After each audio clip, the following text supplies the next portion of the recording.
dinner is a time that we get together to talk about our day. And we don't watch TV during dinner. We don't answer the phone during dinner. We let it go to the answering machine. It's just about focusing on us and what we did during the day. Brenda and I both grew up with that kind of a value of family, and at dinner time was meant to be that sacred time.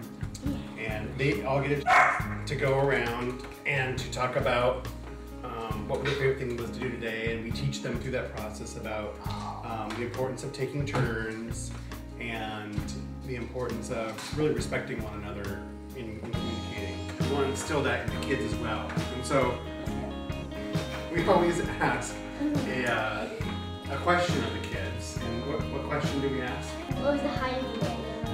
So what was the high of the day, or what was your favorite thing of the day? And each of the kids go around and they answer that question. And for us, family time at dinner is an important part of that wrapping up of the day, because it gets very chaotic after dinner time. We got baths, we got cleanup going on, we got sometimes finishing up with homework, and so for us to take out that time and that moment to be with the family, that's what's really key. It's just a huge value for us. That's what really brings it together. So. Eating dinner by myself just isn't the same as eating with the family.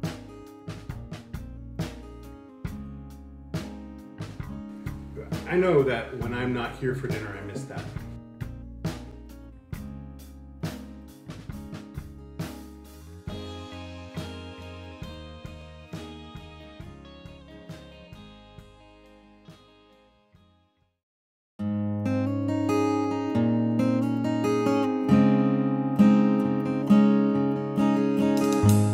I did find, though, that with 3 children, I did spend a lot of time in the car. Part of that time was called drive time, though I like to give it a different word. I liked a different title. I called it throw up time. Without realizing it, over a period of time, I began to understand that something unique was happening. I'd say, how was your day? What was the best part about it? What did you do today? As soon as I asked the question, it seemed like everything, uncontrolled, suddenly came flying out, that there was a lot being said in that very complex, compact place inside of a car. And it wasn't always ugly, but sometimes it was. And on those days, I truly felt like reaching behind myself and pulling the big pieces off my shoulders. But there were many days when it was just great things that were shared by the children. But each one had an opportunity to share. Now, my husband would come home a couple of hours later and he would raise the question of the day. He usually got those almost monosyllabic answers of, oh, nothing. But this throw-up time was a significant part of what it means to really practice being a parent. Is that at the moment that a child has just experienced it, and a car is a great place. They get into the car, they've just come out of school, out of a soccer game, out of dance rehearsal, music lesson, whatever it is, and there's a lot that has happened in that time. They get into the car and they're ready to throw up.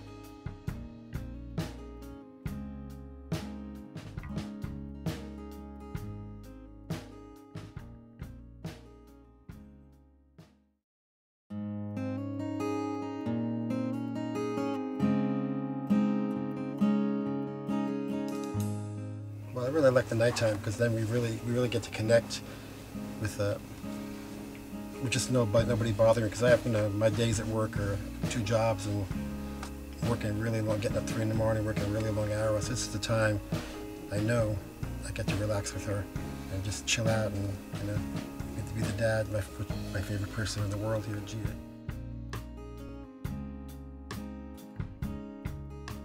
The nighttime to me, I've always been a night person like this. So instead of going to clubs, now I have my daughter. So I get just as much satisfaction when I'm drinking or partying. Now I have my daughter, and there's nothing better than that. And that's my favorite time with you, is nighttime. So we just chill out. Who are you gonna drive? Coyote. I always pray after my dad sleeps. I don't think we'd have the same relationship, me and G, that we have now if it wasn't for our praying in church. It just would be very, very different. It would be robotic and brush your teeth, go to bed, kiss goodnight, say your basic nothing prayer. I mean, when she prays, she means it. She's digging deep. And she prays way better than me. I'm learning so much of her about praying and saying what you feel.